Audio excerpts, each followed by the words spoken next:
welcome back to my channel. And if you're new here, I'm Tiff. I'm an American living in Paris, here to help you navigate life abroad. So Emily in Paris, the new show on Netflix about an American girl who comes to Paris, has been the talk of the town for the last few weeks.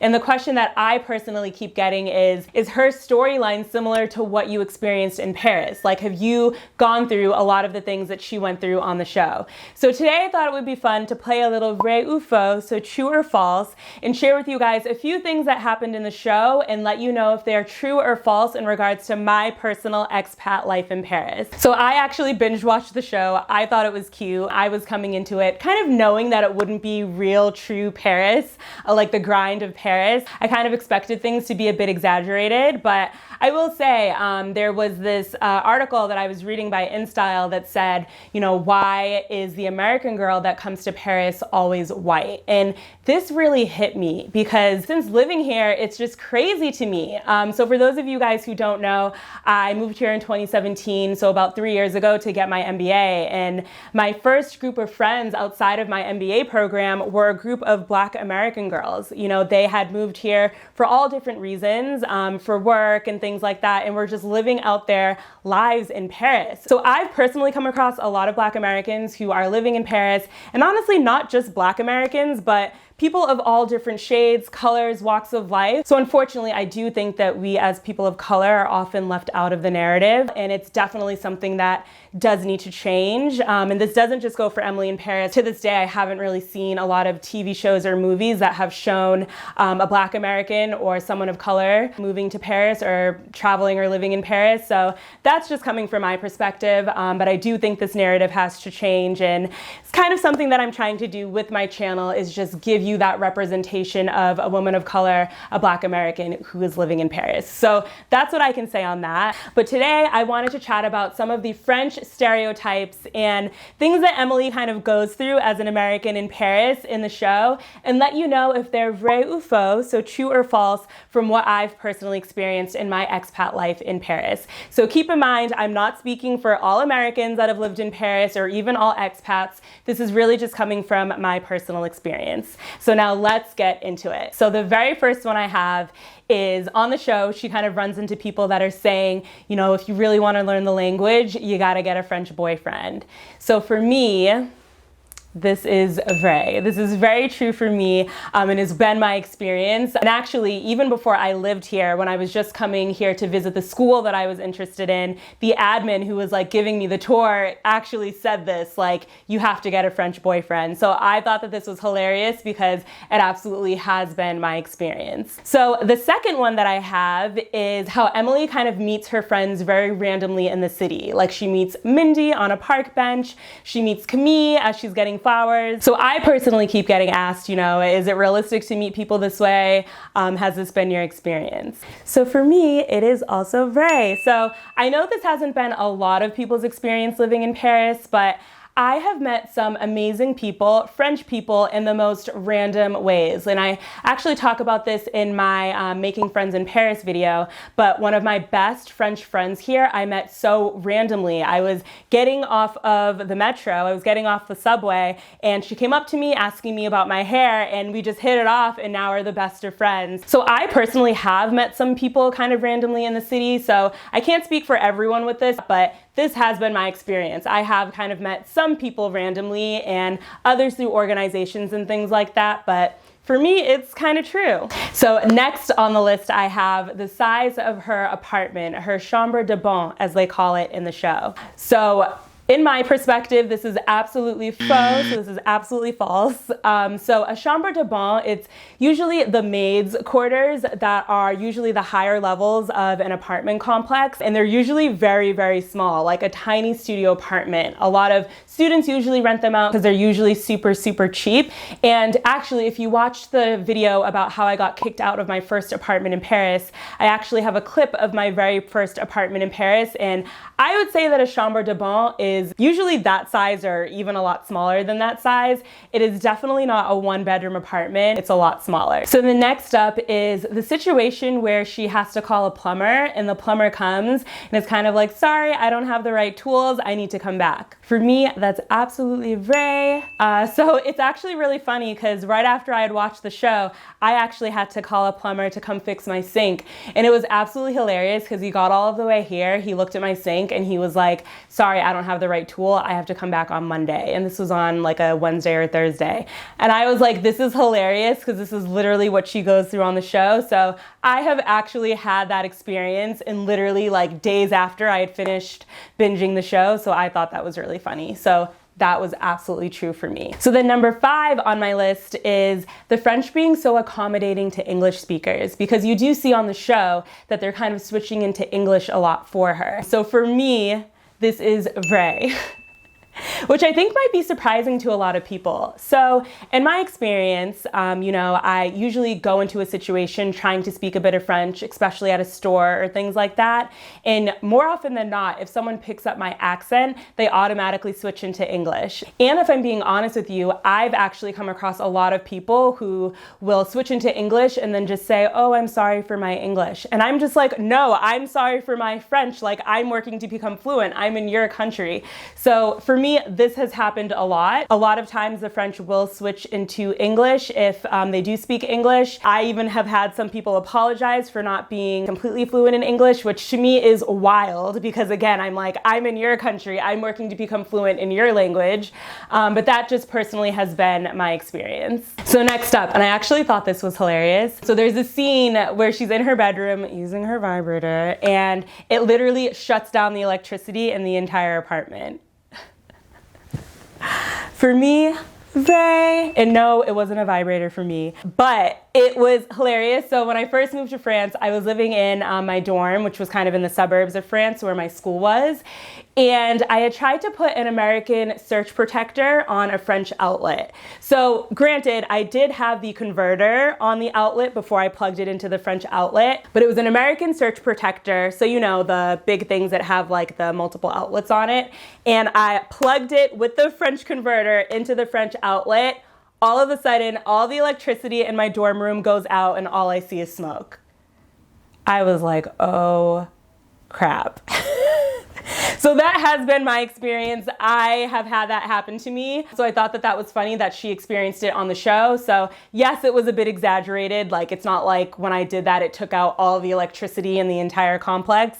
I'm not sure if that happens or not, but I've had that experience. So then there's also a part on the show where I think it's like her first or second day of work and she's in a meeting with her coworkers, like giving some type of presentation or introducing herself. And her coworker raises his hand and is like, why are you shouting? For me, this is vrai. This is so funny because I actually had an experience at work where I think I was like in the hallway or something just talking to another coworker and someone from higher management walked by and was like, who's shouting?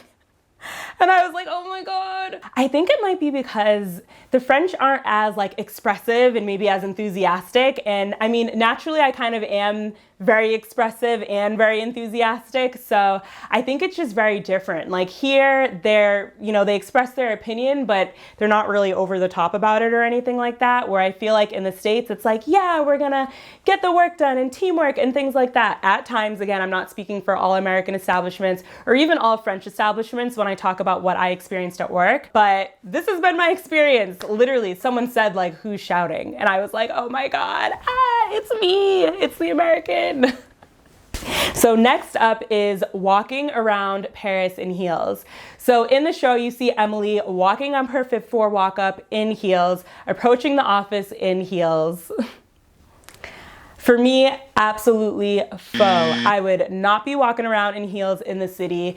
And even when I was working, so I worked in the luxury beauty industry, a lot of the girls would, wear sneakers or flats coming into the office and then change into heels once they got into the office. So I haven't really seen too many people walking around in heels. I think that in the show it was kind of meant to add that glamour effect to the city probably. So yeah, I personally would not be caught in the city walking around in heels like that. Definitely not walking up my 5th floor walk up. I actually thought it was funny that she lives in a 5th floor walk up and I live in a 5th floor walk up.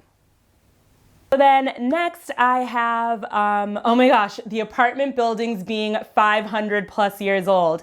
So there's a point in the show where, I think it's a point where her shower stops working, where Gabriel says something like, "I'm not surprised because the plumbing systems are literally 500 plus years old." I was like, what? I think that was definitely an exaggeration. The buildings, especially the apartment buildings in Paris, are old, but I don't think they're that old. So for me, that one is faux. And then next up is the dog crap all over the city. So I thought this was really funny. So in the show, it's like she's constantly stepping on dog crap or like seeing dog crap around the city.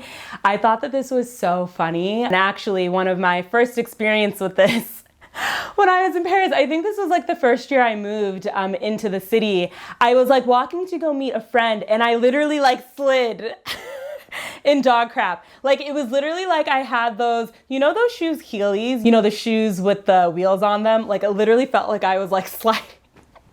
I was like, now what is going on? So I've had the experience where I stepped in dog crap. There is a lot of dog crap in the city. So for me, that is vrai. But I will say, they definitely played it up a lot in the show, but there is a lot of dog crap in Paris.